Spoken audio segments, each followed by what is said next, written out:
নিজের সন্তানকে কাছে পাওয়ার প্রথম দেখার অনুভূতিটাই আলাদা। সেটা কাউকে বলে বোঝানোর মতো না। একজন মা বাবা জানে এই অনুভূতিটা কেমন হয়। তো আমাদের পুচকু হওয়ার পর আমি সেই মাতৃত্বের স্বাদ পেয়েছি। তো সেই ছোট্ট ছোট্ট হাত, ছোট্ট ছোট্ট পা, ছোট্ট ছোট্ট আঙুল আর ছোট্ট কিউট একটা ফেস, কি সুন্দর এই অনুভূতি, তাই না? আর এইদিকে বাবার কাণ্ড দেখেছো? ছেলের মুখ খালি হাতে দেখবে না বলে বাবার সাথে সাথে নিয়ে চলে এসেছে একটা ছোট্ট কিউট গণেশ ঠাকুরের পেন্ডেন্ট, আর সাথে ছিল তার বাবার মিষ্টি একটা হাসি। দেখে তো আমাদেরও খুব ভালো লাগছিল।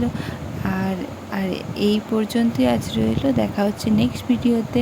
আরও অনেক অনেক ধামাকা রয়েছে, তো কন্টিনিউ আমাদের চ্যানেলটিকে দেখতে থাকো আর সাপোর্ট করতে থাকো। Bye bye.